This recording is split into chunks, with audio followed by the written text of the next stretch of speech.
చేసిన వాడు శిక్ష అనుభవించాల్సిందే. పట్టుకెళ్ళండి, వీడిని చితకబాది నిజం కక్కించండి. కంప్లైంట్ ఇచ్చిన వాడు వాడు అవసరమే కదా. మీరన్నదే నిజమైతే సాక్షి సంతకం నేనే పెట్టి జైల్లో వేయించొస్తాను.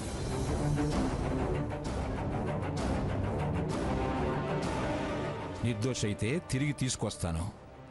నిజమేమిటో నిగ్గు తేలుస్తాను. గొప్పగా మాట్లాడుతున్నావు తాతయ్య. నువ్వు జడ్జివు కదా,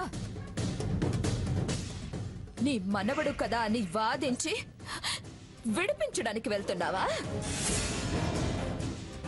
ఎవరేం చెప్పినా వాళ్ళు వదిలేసినా నేను నమ్మను. ఇన్ఫ్లుయెన్స్ ఉపయోగించి తీసుకొస్తే నేను ఇంట్లోకి రానివ్వను కాక రానివ్వను.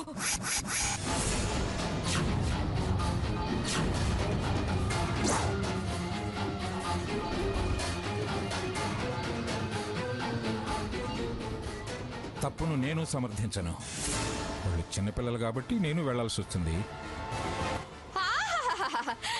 చిన్న పిల్లాడా కాదు, పిల్లల్ని చంపే బూచోడు.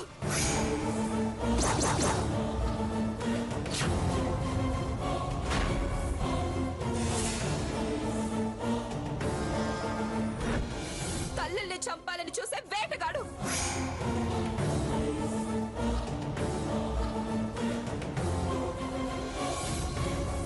నరరూప రాక్షసుడు, కిరాతకుడు.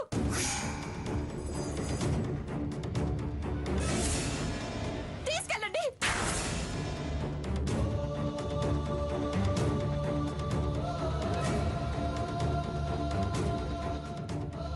జన్మలో ఏ ఆడదాన్ని తక్కువ చూపు చూడకుండా, అవమానించి వేధించకుండా,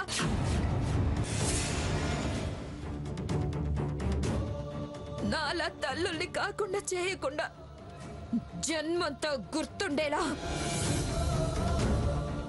ఆడదంటే చూడ్డానికి భయపడేంత శిక్ష వేయండి.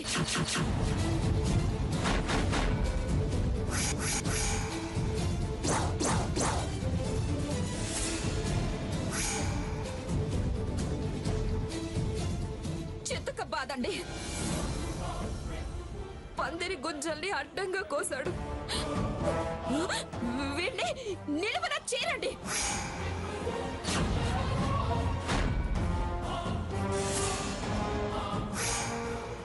మీరలా చెయ్యకపోతే నేను 408 కేసు పెట్టి కుళ్ళ పొడిపిస్తా.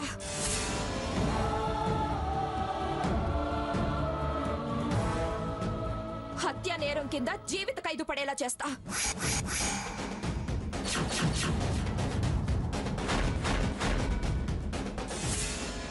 స్వర్ణ, ఎవరి గురించి మాట్లాడుతున్నావో తెలిసే మాట్లాడుతున్నావా?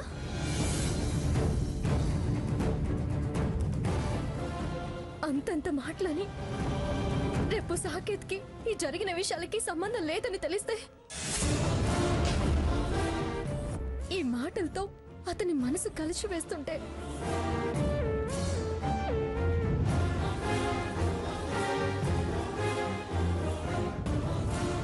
రేపు అతనితో కాపురం ఎలా చేస్తావే? అంత బాధపడే మాటలాక్క? ఈ మాటలు ఇలాంటి చేష్టలు చేశాడనే బలమైన నమ్మకంతో వీరి మనోభావాలు తెలిసిన భార్యను కాబట్టి అంటున్నా. అయిష్టంగా తాలి కట్టినప్పటి నుంచి తెలుసు వీరి తత్వం.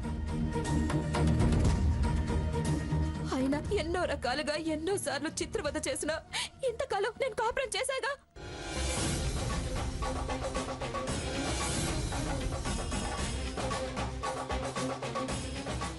ఇంత జరిగినా కూడా తాళి కట్టిన భర్త అని తలంచుకొనుండమంటావా? తలంబ్రాలు పోసాడు కాబట్టి తప్పు చేసినా ఒప్పుకోమంటావు. మట్టెలు పెట్టాడు కాబట్టి మర్డర్ చేయాలని చూసినా మౌనంగా ఉండమంటావు. అంత చేతకందా అని కాదక్క నేను. అణిగి వణిగి బతకాల్సిన కర్మ నాకేం పట్టలేదు. అయినా జైలు పాలు కాబోతున్న వాడితో కాపురం గురించి ఆలోచన ఏంటక్క? లాక్కెళ్ళి నిజం కక్కించండి.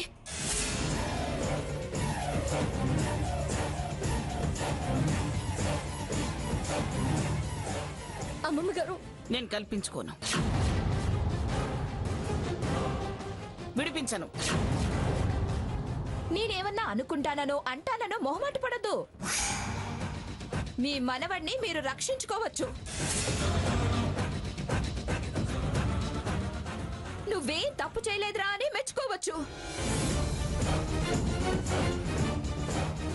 పిఠాపురం వంశ గౌరవం నిలబెట్టావు సభాష్ అంటూ వీపు చెరచొచ్చు. స్వర్ణ, నిజంగా వాడు నిర్దోషని తేలినా నిన్ను క్షమించలేనంత కటుగా మాట్లాడుతున్నావు నువ్వు. మాట్లాడతాను, అంతే మాట్లాడతాను. కడుపు కాలిందాన్ని నేను, కాపురం కూలింది నాది. మాట్లాడకుండా ఎలా ఉంటాను? నీ మనవణ్ణి అనకుండా ఎందుకుంటాను? ఖచ్చితంగా అంట. మాట్లాడటమే కాదు, శాపాలు పెడతా, శాపనార్థాలు పెడతా.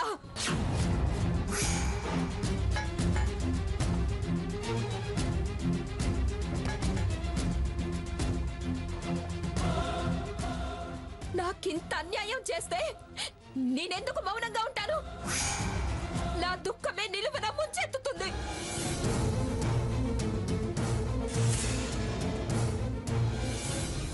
ఆ దేవుడు అన్నీ చూస్తున్నాడు.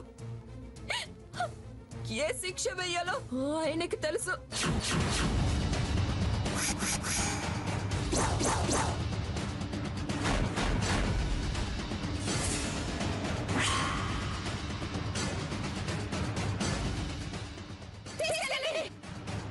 రండి సాకేత్ గారు.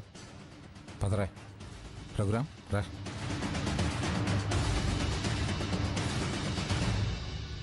స్వర్ణ,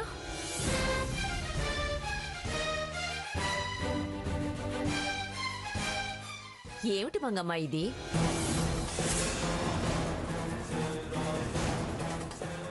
నా మనవడు అలా ఇలా number 1 business man, national level figure కోదండరాముడు, సకల గుణాభిరాముడు సాకేతరాముడు, నా పెంపకం, నా ప్రతిరూపం, వీరుడు సూర్యుడు అని చాలా గర్వంగా అహంకారంతో భుజాలెగరేసుకుంటూ చెప్పుకునేదానివి.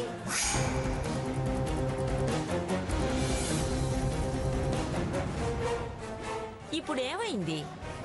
అలాంటి నీ మనవడు ఇలా పందిళ్లు కూల్చి ఆముదం పోసి ప్రాణాలు తీసేవాడా?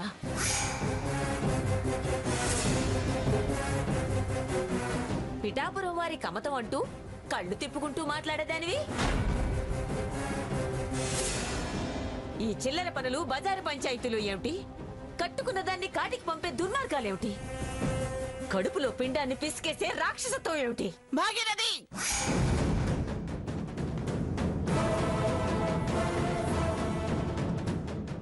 నోరు దగ్గర పెట్టుకుని మాట్లాడు.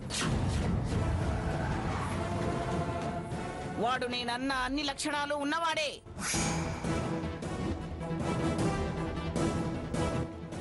నువ్వు దాపురించావు, నీ మనవరాల్ని ఎరవేశావు నా రాముడికి. కోదండ రాముణ్ణి గోపాలకృష్ణుడిగా మార్చేశారే మీరిద్దరూ.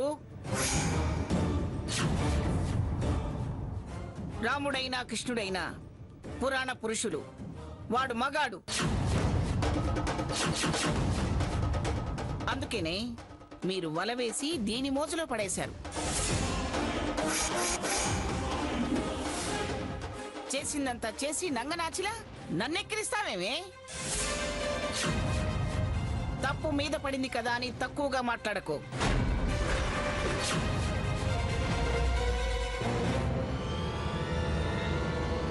వాణ్ణి మీరు మార్చారు కదా అని నేను మిమ్మల్ని నిందించడం లేదు, అలాగని సమర్థించడమూ లేదు. తప్పు చేసుంటే శిక్ష అనుభవిస్తాడు, లేకపోతే నిర్దోషిగా తిరిగొస్తాడు.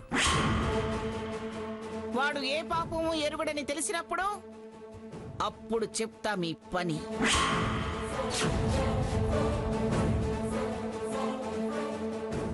పరామర్శించడానికని పనిగట్టుకుని వచ్చిన పని అయిందిగా, ఇక దయచేయి. ఇందుకేగా దాన్ని ఏడిపించి నన్ను బయటపడేయాలనేగా నువ్వు వచ్చింది. చూశారుగా, చాలా తృప్తిగా ఉందా? వెళ్ళు. నన్ను అనాలనుకున్నావు, అన్నావు, సంతోషపడు.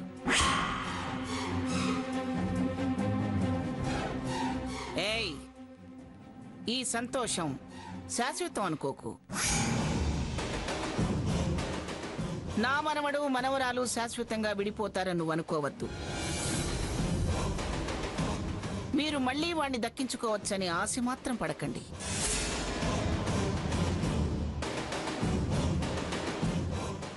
మంగమ్మ వాళ్ళని కలిపి తీరుతుంది, అది గుర్తుంచుకో.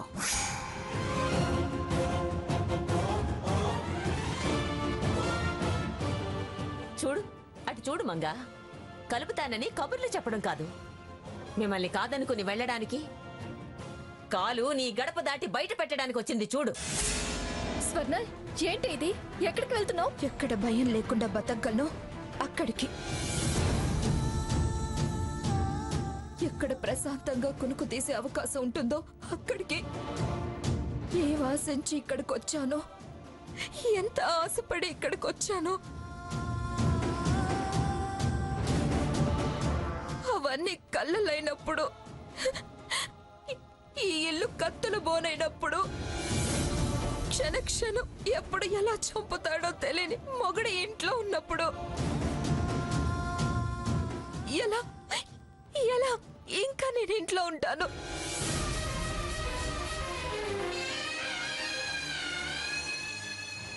నా బిడ్డను జాలి లేకుండా చంపిన ఈ ఇంట్లో నేను ఎందుకు ఉండాలి? స్వర్ణ, ఎవరిని నువ్వు దుర్మార్గుడు అంటున్నావో వాణ్ణే నేను వద్దంటున్నాను, నిన్ను కావాలంటున్నాను. వద్దు, నువ్వు వెళ్ళొద్దు. ఆపే ప్రయత్నం చెయ్యొద్దు.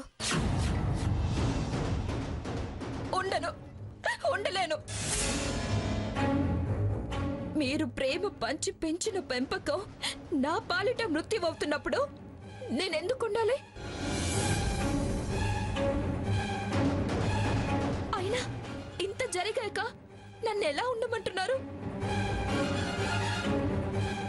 నేనెందుకు ఉండాలి? తిండి కాసుపడా, ఆస్తి కాసుపడా?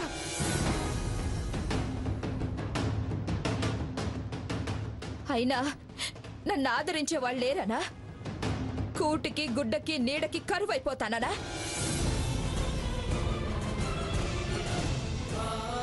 నా వాళ్ళు నాకున్నారు, నా పుట్టిల్లు నాకుంది. గుండెల్లో పెట్టుకు చూసుకునే తండ్రి ఉన్నాడు, కళ్ళల్లో పెట్టుకు చూసే తల్లుంది, నా చెల్లుంది, తమ్ముడున్నాడు. ఈ స్థితిలో రావద్దని అనరు. ఒకవేళ అన్నా నా బతుకు నేను బ్రతకగలననే నమ్మకం నాకుంది. స్వర్ణ, వద్దు స్వర్ణ, నా మాట విను.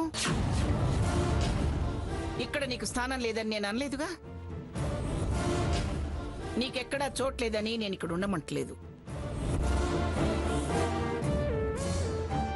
ప్రేమతో ఉండమంటున్నాను. వద్దమ్మా, నువ్వు వెళ్ళొద్దు. ఆ దుర్మార్గుడు చేసిన పాపానికి ప్రాయశ్చిత్తం చేసుకునే అవకాశం నాకు ఇవ్వు స్వర్ణ.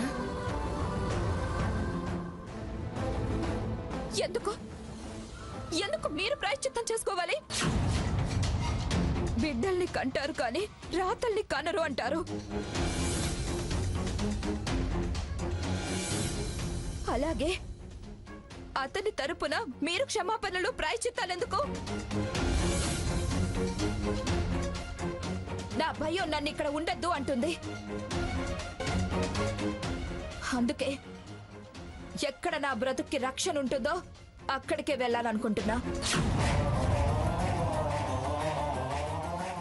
ఏ, నేను వెళితే మీకు చెడ్డ పేరు వస్తుందనా? మనవడి తప్పుకి మనవరాల్ని వెళ్ళగొట్టిందనే పేరొస్తుందనా? స్వర్ణ, మీ పరువు మర్యాదలు పోతాయనా? వాటికేం భంగం రానివ్వం. మీ మీద ఏ నెపం వేయం. ఎవరికి ఈ విషయం చెప్పను. పేదదాన్నే కావచ్చు, పద్ధతి కలదాన్ని. మాట తప్పే గుణం మా పుట్టింటి వంశంలో లేదు. దయచేసి నన్ను ఆపద్దు, నా దారి కట్ట రావద్దు. స్వర్ణ, నా మాట విను. నువ్వు వెళ్ళొద్దు. అత్తింటి గడప అంత తేలిగ్గా దాటి వెళ్ళకూడదే. వాళ్ళు అక్కడికి వెళ్ళరుగా, వాళ్ళని రానివ్వు. అసలు దోషులెవరో తేలిపోతుంది. నువ్వు చూసినవి, విన్నవి, వీటన్నింటి వల్ల నీకు సాకేత్ మిథిలి అంటే అభిప్రాయం ఏర్పడింది.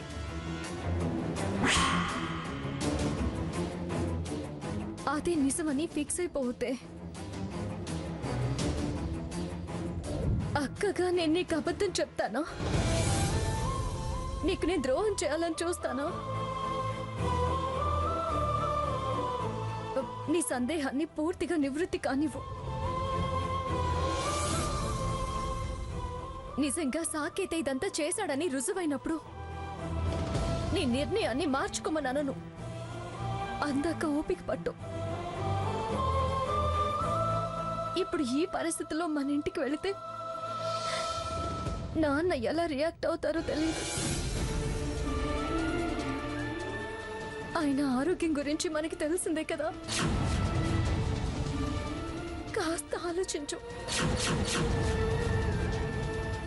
అదే కాక వాళ్ళు తీర్థయాత్రలకి వెళ్ళారే.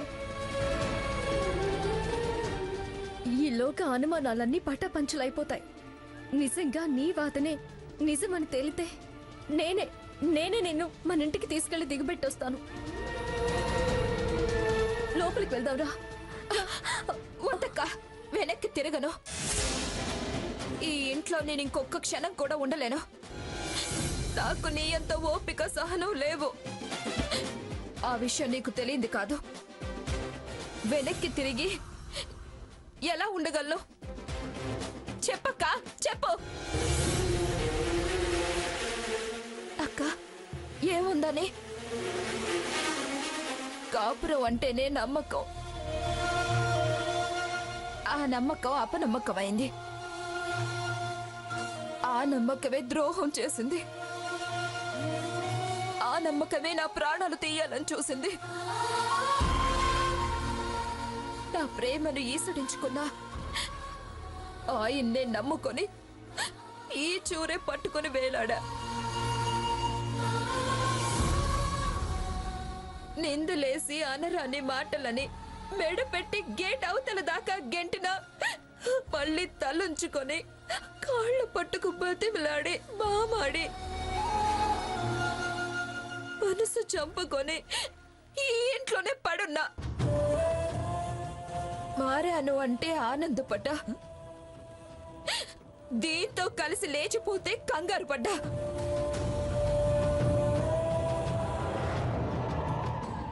భయపడ్డా. విడాకుల కాగితాల మీద సంతకాలు చేశా. ఎందుకు ఎందుకు? ఎప్పటికైనా మారుతాడన్న ఆశ. కానీ ఎలా మారాడో చూసారుగా. నన్ను ఏకంగా పైకే పంపించేంత నీచంగా మారాడు. ఇంకా ఏ మార్పు ఆశించి ఇక్కడే బతుకమంటావు? ఇక్కడ ఉండి ఎవరితో కాపురం చేయమంటావు? డబ్బుతోనా? కంపెనీ షేర్లతోనా?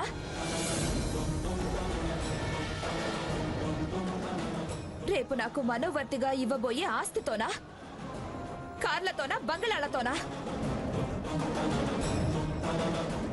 వద్దక్క, అంత గతి లేని స్థితిలో లేను. ఎవరి మీద నమ్మకాలు పోయినా, దేని మీద ఆశ పోయినా, నా మీద నాకు నమ్మకం ఉంది, ఆత్మవిశ్వాసం ఉంది. మనసు చచ్చిపోయినా అంతో ఇంతో ధైర్యం బతుకుంది.